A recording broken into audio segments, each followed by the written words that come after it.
పట్ల ఇది నా వాగ్దానము. ఆదికాండము 26:3. నేను నీకు తోడై ఉండి నిన్ను ఆశీర్వదించెదను. ఎంత గొప్ప వాగ్దానాన్ని దేవుడు మనకి అనుగ్రహిస్తూ ఉన్నారండి. ఈ దినమున దేవుడు ఏమని సెలవిస్తూ ఉన్నారు అని అంటే, మనకి దేవుడు తోడై ఉండి ఎల్లప్పుడూ కూడా ఆశీర్వదిస్తాను అని దేవుడు సెలవిస్తూ ఉన్నారు. ఎలాంటి దేవుడు మన దేవుడు అంటే, ప్రతిదినము మనతో మాట్లాడే దేవుడు, ప్రతిదినము మనల్ని చూసే దేవుడు, ప్రతిదినము మనల్ని ఆశీర్వదించే దేవుడుగా ఉన్నారని ఈ దినమున ఆయన వాగ్దానముతో మరొకసారి మనతో మాట్లాడుతూ ఉన్నారు. దేవుని వాక్యములోని యెహోవాను వెతుకుడి, ఆయన బలమును వెతుకుడి, ఆయన సన్నిధిని నిత్యము వెతుకుడి, ఆయన దాసుడైన అబ్రహాము వంశములారా, ఆయన ఏర్పరచుకున్న యాకోబు సంతతి వారులారా, ఆయన చేసిన ఆశ్చర్య కార్యములను జ్ఞాపకము చేసుకున్నది. అవునండి, దేవుడు ఎలాంటి అద్భుత ఆశ్చర్య కార్యాలు మన జీవితంలో చేస్తారు అని అంటే, ఆయన దీవింపబడిన వారు అద్భుత ఆశ్చర్య కార్యాలు చూసేవారిగా ఉంటారని దేవుడు సెలవిస్తూ ఉన్నారు. ఆనాడు అబ్రహాము, యాకోబు, ఇస్సాకు అనేక విషయాలలోని అద్భుత ఆశ్చర్య కార్యాలు చూసి వారి జీవితంలో ఎల్లప్పుడూ కూడా దేవునికి కృతజ్ఞతాస్తుతులు చెల్లించారు. ఎందుకనగా దేవుడు వారితోనే ఉండి వారిని ఎల్లప్పుడూ కూడా ఆశీర్వదించి వారికి తోడై ఉండి ఎల్లప్పుడూ కూడా నడిపించారు.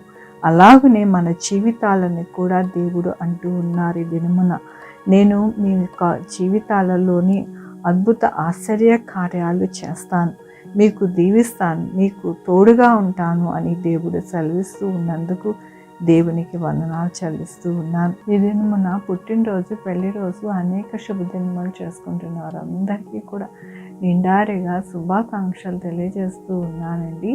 మీ జీవితంలో దేవుని యొక్క ఆశీర్వాదము, ఆయన తోడు, ఆయన బహుమానము మీకు కలుగునుగాక. ప్రార్థించుకున్నామండి. యెహోవా దేవా, నా తండ్రి, నా ప్రభా, మీ కృపా కనికరాస్తాన్ని బట్టి నీకు వందనాలు, స్తుతులు, స్తోత్రం చెల్లించుకుంటున్నా. మీ కృపలో నాయన, నా తండ్రి, ప్రతి బిడ్డని నాయన దాచి, నా ప్రభా, మీరు ఆశీర్వదించి వారికి తోడై ఉండి ఎల్లప్పుడూ కూడా వారి జీవితంలో అద్భుత ఆశ్చర్య కార్యములు చేసే దేవుడు అని మరొక్కసారి మీరు రుజువుపరుచుకుంటున్నందుకు నీకు వందనాలు చెల్లిస్తూ ఉన్నా.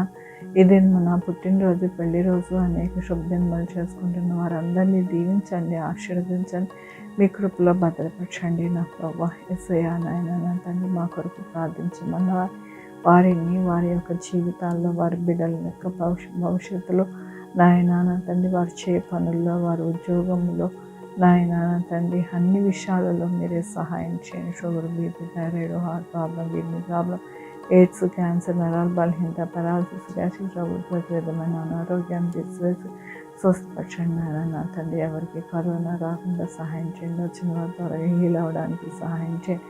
బిడ్డలు రాకపోకలను తోడైందని 2 వీలర్, 4 వీలర్, బస్సెస్, ట్రైన్స్, ఏరోప్లేన్లు ప్రయాణిస్తూ ఉండగా నాయన సురక్షితమైన ప్రయాణము నాయన నా తండ్రి, చక్కటి ప్రయాణము వారికి అనుగ్రహించండి. నాయన నా తండ్రి, బిడ్డలు ఆన్లైన్లో చదువుకుంటున్న వారికి, కాంపిటేటివ్ ఎగ్జామ్స్కి ప్రిపేర్ అవుతున్న వారికి నాయన మీరు తోడై ఉండండి ప్రభా. ఎస్ఐ హాస్పిటల్లో ఉన్న బిడ్డల్ని నాయన చక్కటి ఆరోగ్యాన్ని దయచేయండి నా ప్రభా. నాయన నా తండ్రి, బిడ్డలు లేని వారి బిడ్డలు దయచేయండి, బిడ్డలకి సుఖమైన కానుకలు దయచేయండి నా ప్రభు. ప్రతి ఒక్కరికి మీ యొక్క కృపా కనికర దీవెన తోడు వారికి అనుగ్రహించి నడిపించమని కోరుకుంటూ ప్రతి బిడ్డని పాదాల దగ్గర పెడుతూ నా ప్రభు, నా రక్షణ యేసుక్రీస్తు పరిశుద్ధమైన నామమున అడిగి వేడుకుంటున్నాను తండ్రి. ఆమేన్. తండ్రి, కుమార, పరిశుద్ధాత్మ సదాకాలం మనందరికీ తోడై ఉండునుగాక. ఆమేన్. God bless you.